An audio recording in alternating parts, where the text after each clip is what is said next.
வணக்கம். நமது மீடியா செய்திகளுடன் நான் நிரோஷன். முதலில் தலைப்புச் செய்திகள். ஆபரேஷன் சிந்தூர் தாக்குதலுக்கு பின் பாகிஸ்தான் உட்பகுதிக்கு மாறிய தீவிரவாதிகள். ட்ரம்ப் தலையிடவில்லை, பாகிஸ்தான் கெஞ்சியதால் தான் தாக்குதலை நிறுத்தினோம். ஐநாவில் இந்தியா பதிலடி. ரஷ்ய ராணுவத்தில் இருந்து 27 இந்தியர்களை விடுவிக்க வேண்டும், மத்திய அரசு வலியுறுத்தல். 17 டிடிபி தீவிரவாதிகள் சுட்டுக்கொலை. பாகிஸ்தான் பாதுகாப்பு படை நடவடிக்கை. இந்திய ராணுவம் உஷார், எல்லையில் ஊடுருவல் முயற்சி, கண்காணிப்பு தீவிரம். தொடர்வது விரிவான செய்திகள். ஆபரேஷன் சிந்தூர் தாக்குதலுக்கு பின் பாகிஸ்தான் ஆக்கிரமிப்பு காஷ்மீர் மற்றும் பஞ்சாப் எல்லையில் செயல்பட்டு வந்த ஜெய்ஷ் முகமது, ஹிஸ்புல் முஜாஹிதீன் ஆகிய தீவிரவாத அமைப்புகள் பாகிஸ்தானின் உட்பகுதிக்கு தங்கள் முகாம்களை மாற்றின. இப்போது லஷ்கர்-இ-தொய்பா இயக்கமும் பாகிஸ்தானின் உட்பகுதிக்கு இடம் மாறியுள்ளது. எதிர்காலத்தில் இந்தியாவின் தாக்குதல்களை தவிர்ப்பதற்காக இந்த அமைப்புகள் தங்களின் இருப்பிடத்தை மாற்றியுள்ளன.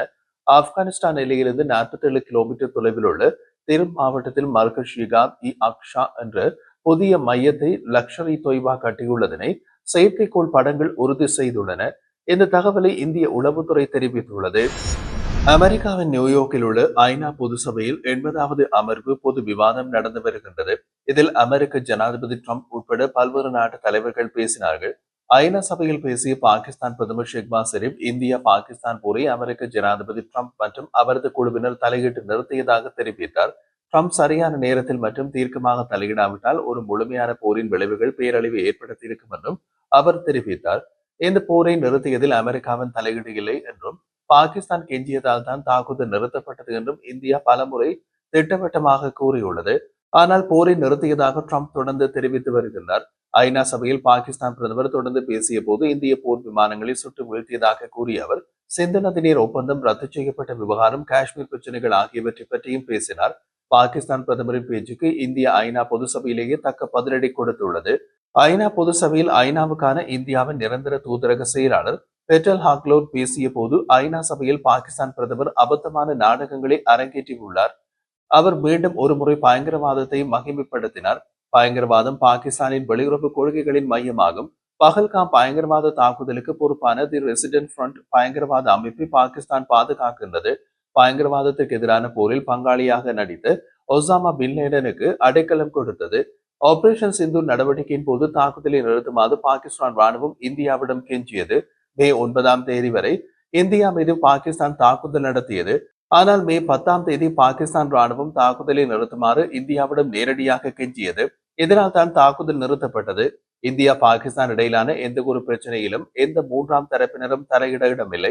இந்த போரில் இந்திய படைகளால் பல பாகிஸ்தான் விமான தளங்கள் அளிக்கப்பட்டன. பயங்கரவாத செயல்களுக்கு எதிராக எங்கள் மக்களை பாதுகாக்கும் உரிமைகளை நாங்கள் பயன்படுத்தியுள்ளோம். பாகிஸ்தான் உண்மையிலேயே அமைதியை விரும்பினால் உடனடியாக அனைத்து பயங்கரவாத முகாம்களை மூடிவிட்டு இந்தியாவால் தேடப்படும் பயங்கரவாதிகளை எங்களிடம் ஒப்படைக்க வேண்டும். அணு ஆயுத மிரட்டல் என்ற போர்வையில் பயங்கரவாதம் நடைபெறுவதை நாங்கள் அனுமதிக்க மாட்டோம். இதுபோன்ற அச்சுறுத்தல்களுக்கு இந்தியா ஒருபோதும் அடிபணியாது. இதை உலகிற்கு தெளிவாக சொல்லி இருக்கிறோம் என்று பேசினார். இந்த பேச்சின் மூலம் இந்தியா பாகிஸ்தானுக்கு பதிலடி கொடுத்தது மட்டுமின்றி, இந்தியா பாகிஸ்தான் போரை நான் தான் நிறுத்தினேன் என்று கூறிக்கொண்டே இருக்கும் ட்ரம்புக்கும் ஐநா சபையில் வைத்தே பதிலடி கொடுத்துள்ளது. ரஷ்ய ராணுவத்தில் பணியாற்றும் 27 இந்தியர்களை உடனடியாக விடுவிக்க வேண்டும் என்று மத்திய அரசு வலியுறுத்தியுள்ளது. கடந்த 2022ஆம் ஆண்டு முதல் ரஷ்யா உக்ரைன் இடையே போர் நடைபெற்று வருகின்றது. அதற்காக ரஷ்ய ராணுவத்தில் வெளிநாட்டினர் அதிக அளவில் சேர்க்கப்பட்டு வருகின்றனர். அப்படி இந்தியர்களுக்கும் ரஷ்ய ராணுவத்தில் சேர்த்துக் கொள்ளப்பட்டுள்ளார்கள். மத்திய அரசின் வலியுறுத்தலின் பேரில் கடந்த 2 ஆண்டுகளில் 96 இந்தியர்கள் ரஷ்ய ராணுவத்தில் இருந்து விடுவிக்கப்பட்டனர். சுமார் 12 இந்தியர்கள் போரில் உயிரிழந்திருப்பதாக கூறப்படுகின்றது. இது தொடர்பாக மத்திய வெளியுறவுத்துறையின் செய்தி தொடர்பாளர் ரந்தீஸ் ஜெய்ஸ்வால் கூறிய போது, ரஷ்ய ராணுவத்தில் சுமார் 27 இந்தியர்கள் இன்னமும் உள்ளனர். அவர்களை உடனடியாக விடுவிக்க வேண்டும் என்று மத்திய அரசு சார்பில் ரஷ்யாவிடம் வலியுறுத்தப்பட்டுள்ளது. ரஷ்ய ராணுவத்தில் இருக்கும் இந்தியர்களின் குடும்பங்களிடம் நாங்கள் தொடர்ந்தும் தொடர்பில் உள்ளோம். ரஷ்ய ராணுவத்தில் சேரும்படி யார் கோரிக்கை விடுத்தாலும் அதை நிராகரிக்க வேண்டுகின்றோம் என்று ரந்தீஸ் ஜெய்ஸ்வால் தெரிவித்தார். இந்த விவகாரம் தொடர்பாக ரஷ்ய ராணுவத்தில் இருந்து இந்தியா திரும்பியவர்கள் கூறிய போது, சில ஏஜென்ட்கள் இந்திய மாணவர்களிடம் ஆசை வார்த்தை கூறி ரஷ்ய ராணுவத்தில் சேர்த்து விடுகின்றனர். அவர்களுக்கு 10 நாட்களுக்கு சிறப்பு பயிற்சி வழங்கப்படுகின்றது. இதன் பின்னர் அவர்கள் போர் முனை களங்களில் நிறுத்தப்படுகின்றனர். ரஷ்ய ராணுவத்தில் இணைக்கப்பட்ட இந்திய சமூக வலைதளங்களை பயன்படுத்தக்கூடாது என்று கண்டிப்புடன் உத்தரவிடப்படுகின்றது. இதனால் அவர்கள் குடும்பத்தினரை தொடர்பு கொண்டு பேசுவது கூட மிக கடினமாகவும் உள்ளது. இலங்கை, நேபாளம் உட்பட தென்னாசிய நாடுகளை சேர்ந்தவர்களும் ரஷ்ய ராணுவத்தில் உள்ளனர் என்று தெரிவித்தனர். பாகிஸ்தானின் கைபர் பக்துன்கவா மாகாணத்தில் நடைபெற்ற துப்பாக்கி சண்டையின் போது தடை செய்யப்பட்ட டெக்ரிக்-இ-தாலிபான் அமைப்பை சேர்ந்த 17 தீவிரவாதிகளை பாதுகாப்பு படையினர் சுட்டுக் கொன்றதாக காவல்துறை சனிக்கிழமை தெரிவித்தது. இது தொடர்பாக பாகிஸ்தானின் கரக் மாவட்ட காவல்துறை அதிகாரி ஷாபஸ் எலாகி கூறிய போது, டிடிபி முல்லா நசீர் குழுவுடன் தொடர்புடைய தீவிரவாதிகள் கரக் மாவட்டத்தில் பதுங்கியிருப்பதாக ரகசிய தகவல் கிடைத்தது. இதனையடுத்து எல்லைப்படை மற்றும் காவல்துறையினர் இணைந்து அந்த பகுதியில் தேடுதல் பணியில் ஈடுபட்டனர். அப்போது பாதுகாப்பு படையினர் தங்களை நெருங்குவதை பார்த்து தீவிரவாதிகள் துப்பாக்கி சூடு நடத்தினர். இதற்கு பாதுகாப்பு படையினர் தரப்பிலும் உரிய பதிலடி தரப்பட்டது. தாக்குதலில் 17 தீவிரவாதிகள் கொல்லப்பட்டனர். இந்த சண்டையின் போது பாதுகாப்பு படையினர் 3 பேர் காயமடைந்தனர் என்றார் அவர். கொல்லப்பட்ட தீவிரவாதிகள் பாதுகாப்பு படையினர் மீது தாக்குதல் நடத்துவதில், கடத்தி பணம் கேட்டு மிரட்டுவதில் மற்றும் பிற தீவிரவாத செயற்பாடுகள் தொடர்பான வழக்குகளில் தேடப்பட்டவர்கள்.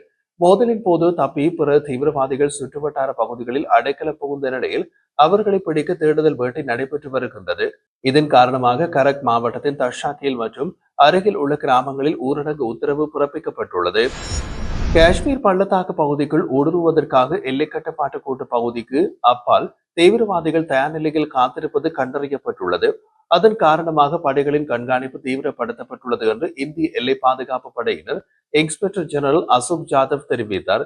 இது குறித்து ஸ்ரீநகரில் சனிக்கிழமை செய்தியாளர்களுக்கு அவர் கூறிய போது, ஜம்மு காஷ்மீரின் எல்லை கட்டுப்பாட்டு கோட்டு பகுதிக்கு பனிக்காலத்திற்கு முன்பே ஊடுருவல் முயற்சியில் தீவிரவாதிகள் ஈடுபடுவது வழக்கமான நிகழ்வு.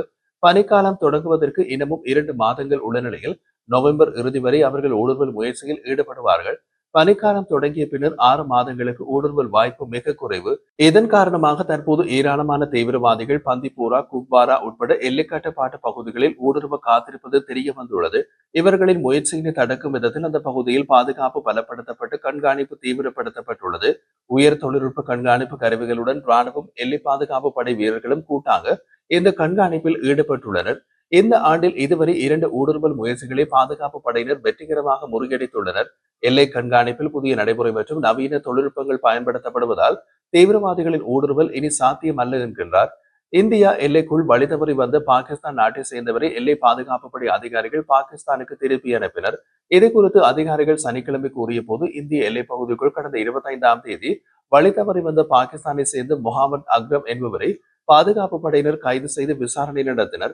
அவரிடம் எந்தவிதமான ஆயுதங்கள் அல்லது சந்தேகத்திற்குரிய பொருட்கள் இல்லாததோடு விசாரணையில் அவர் வழி தவறி இந்திய எல்லைக்குள் வந்தது தெரிய வந்தது. அதைத் தொடர்ந்து அவர் பாகிஸ்தான் எல்லை பாதுகாப்பு படையினரிடம் ஒப்படைக்கப்பட்டார் என்றனர்.